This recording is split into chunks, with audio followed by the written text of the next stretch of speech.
Research is a very important topic. No matter if you work on a private or professional project, if you start a new hobby, if you want to write a book, whatever you want to do, you always have to research information. The awesome news is that with ChatGPT, research becomes easier and more efficient than ever before.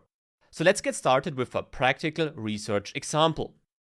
My goal is to learn more about the world and about everything. For this, I want to find a new book that everybody should have read.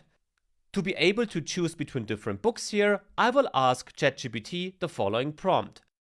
What are the top 5 books everybody should have read? A quite generic prompt, but let's see what the result looks like. ChatGPT comes up with 5 books here, also stating that it's difficult to pick just 5 books, so in the end it tells us it depends on what we are looking for, but we got 5 books to get started with already. As we learned in the prompt engineering module, we should be more specific about what we actually look for. So we should add some constraints to our prompt, maybe to be more precise about the topics, about the segment we are interested in. And let's say that we are actually interested into books which are related to business or personal development. And in addition to that, I just want to have the book title only. I don't want to have this very short summary of the book. For this, we will add the following prompt. So only give me the top 5 books which are related to business or personal development and only the titles. Let's see. So I have 5 books now, and the third one, The 7 Habits of Highly Effective People, sounds interesting to me. Now I want to dive deeper into this result. I want to have a short summary now of the content of this book. I want to know the page count of this book, and I want to know the year when this book was initially published.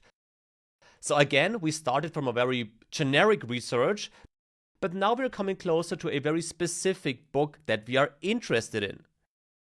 This is the prompt we are using now, so we just refer to the number here. As you learned, ChatGPT is content aware, so it knows what book number 3 should be.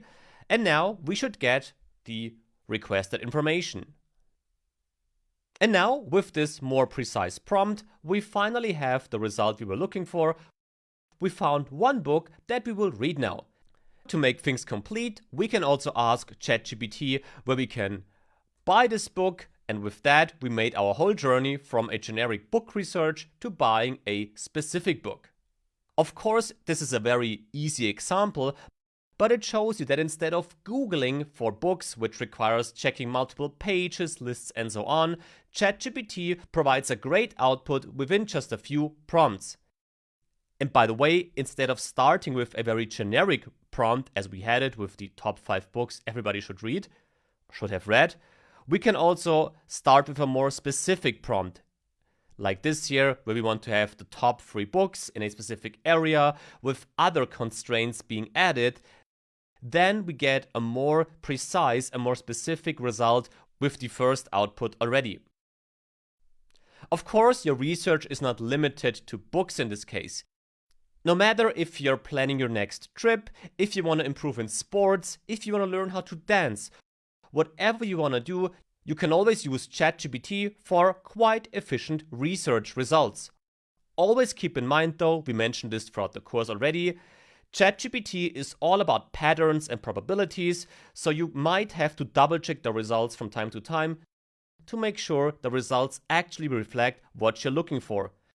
But the least thing ChatGPT can do here, it provides a great starting point for your research where you can then dive deeper on your own, with or without ChatGPT.